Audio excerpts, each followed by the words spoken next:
Hello folks, how to prepare for this personal interview part. I have a bunch of, not too many points, just 3 points. But before we even go to that, two very important ideas. I have one, interview weightage is high. It's super important to prepare for interviews. Sometimes interview weightage is as high as 40%. So it is super crucial to prepare for interviews. I have find so many students not really preparing for interviews. You spend 4.5 hours preparing for CAT. You clear that, you have a chance at this. And the weightage for this is 40% vis-a-vis the 15 or 20% for CAT, because you have 10th, 12th, undergraduation, all kinds of things going in. And you don't spend more than 10 hours, 15 hours preparing for interviews. It's a shame. Right? So I'm telling this to you from a position of having done this mistake before. Definitely prepare for your interviews. So super important to prepare for interviews. Right? So the reluctance to prepare for interviews comes from a place of not wanting to share, not wanting to be vulnerable in a mock interview setting. So don't be shy, get mock interviewed by whoever you can lay your hands on to interview you. Get beaten up, it's all right. Fine? But you need to have some clarity. You need to not bullshit people in your interview answers. So super important to get that. So build a bullshit filter by getting interviewed. Super important. Right? Second reason why people don't want to be interviewed, or they don't practice enough, or they don't prepare enough for it. Several times you feel like, this is a question about myself. Tell me about yourself. What are you about? What are your strengths and weaknesses? And so sometimes you don't like talking about yourself. You feel like, look, what am I here? I'll keep saying I'm a great guy. What's the point? I'm a modest guy. Let my CV speak for itself. No, you still need to make a case for yourself. Second, sometimes very often you say, look, I'm lying if I say all this. If I say I have no strengths, I've really worked on my weaknesses, but I know I've done nothing about weaknesses. You're not lying. You can speak truthfully, meaningfully, accurately, convey some vulnerability, and still have a good interview. And so don't think that preparing for an interview is a betrayal of all that you stand for. It's not. Don't think preparing for an interview is just borderline lying. It's like advertising myself, and I hate half these ads, they're lying. It's not. It is not wrong to pitch your case strongly. It's one of the fundamental things that all of us have to learn. And I've been rather poor at this for a long time in my life. I think I'm still below average. So I'm not the one to be saying how to do it.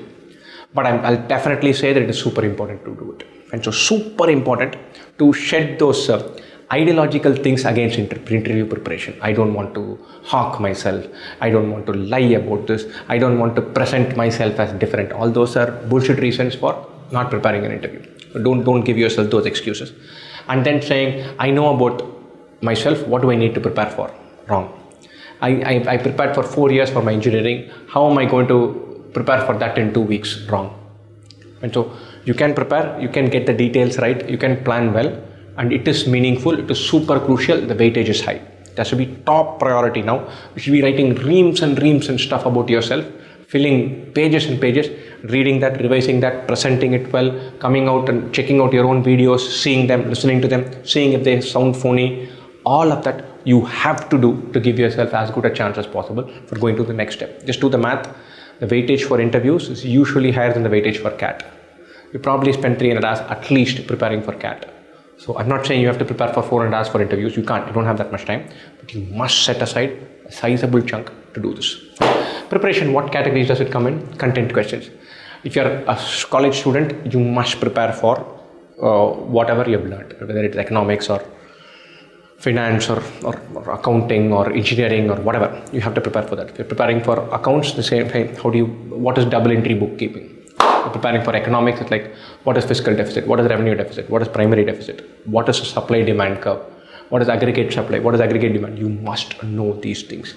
I'm not saying you need to know Nobel Peace winning literature in your stream, but you should know economics 101 for sure. Go back to your microeconomics and macroeconomics, read those books, get comfortable with the language, with the jargon, make sure that you're speaking with clarity and knowing the basics and ticking those boxes. Do not bypass that. It's super important. Suppose you're a guy who is working and you have only 1 year experience, then your academics are still important, your college is still important.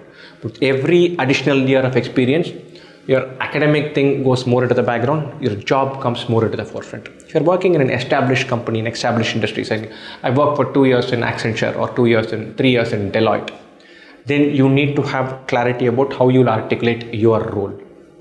And so you have to say, hey, this is what I do in Accenture. I'm actually not part of Accenture technology, not part of Accenture outsourcing, I'm part of Accenture consulting. This forms about 15% of revenues for Accenture. About 14% of the workforce for this division is based out of India. You need to know those headline numbers. You need to be able to identify yourself in terms of that big number, and then go into detail about what exactly do you do, how is it different from the other part, what customer value you add, understand your role and your division rather well. If you've been working in a smaller company, suppose you're saying, look, I work in Pharma Education, which is a parent company for 2IIM, then you've got to know how the industry is, how your company is, what is happening to the education sector in India, what is happening to EdTech in India, vis-a-vis the other companies, how is Pharma Education positioned. So your understanding of what the company is about is more important than your division or your role. Chances are you'll get spoken to about the company itself, not about your role. But you must know details, you must know numbers, you must know what share of revenues come from which division, which vertical, which geography. If you're a large company, how big are you relative to the smaller, bigger players if it's a small company? You need to know details in that. The content covers that. Current affairs. Current affairs has an element of civics, element of general knowledge, the element of what's happening right now. So you need to understand the different scams that are happening, different government projects that have been happening, different sports events that are happening, different cultural events that are happening. Not Twitter stuff, real stuff. You can't go in opinion in it and say, look, this is totally wrong. I think the left is making too big a deal out of this. The right is just atrocious. All those are statements that can just get you ripped. Don't get into an opinion war. Don't live with your Twitter thing or your Instagram thing. This is the real world. Right? So you've got to have content. You've got to say, hey, this project has been implemented. This has created roads of this many kilometers. This has been done in 18 months. They promised to do it in 12 months, but probably 18 months is all right. The costs have been kept intact. These are the numbers that go with it. You need to have numbers, names, details. You can have an opinion. It's not a crime to have an opinion, but don't go looking for a fight. I've seen several people who are going in always spoiling for a brawl. And so what is in it for you?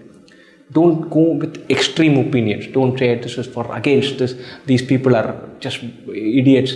Don't make those statements. Nobody cares for your opinion in the world anyway. Definitely not in an interview panel. Remember that. Write it down somewhere. If you are very given to giving strong opinionated statements, people don't. And I don't want to hear anybody's opinion. I want to have facts and knowledgeable view and something to discuss. And I don't want you to jump to, this is why I think this is totally wrong. No. Please keep that in mind. Final point, HR questions. Tell me about yourself. What are your strengths and weaknesses? Where have you showcased leadership? Why do you want to do an MBA now? These are important questions. These are questions for which you should have a 40-second answer, a 2-minute answer, and a 3-minute answer. An answer from which several branching of things you have answers for. Why do you want to do an MBA? Look, I want to run a business.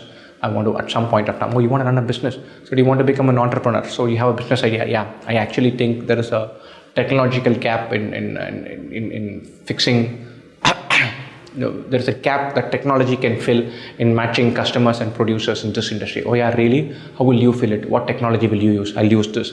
Where has it been used before? It has been used before in this industry. Why have people not done this so far? It is expensive and you have to create a whole market for it. How do you think you can do it? I think I know the technology and the team, so I can do it cheaper. It is probably done best in India. And I think the opportunity is not there today, but it's going to happen 3 years from now. Or 4 years from now. I want to be ready, which is why I'm doing an MBA. Final bit, if you're well prepared on the day of the interview, go in ahead of time. Make sure you don't have other stress points. Keep all your details with you, all your documents with you. Have everything on the ready. Find out where you're going to. If you have doubt about how you should be dressed, how you should present yourself, more formal is less risky than less formal. If you're worried about, should I wear a tie? Wear a tie. If you're worried about, should I wear a belt? Wear a belt. More formal is all right. Less formal, being outdressed by your panel, risky territory. Be courteous, polite. If you have a group discussion, follow group discussion etiquette clearly. Speak without being loud, without being rude. Maintain all those discipline factors. This is very doable. This is super important. And so prepare long and hard for this. This can take you places. Best wishes.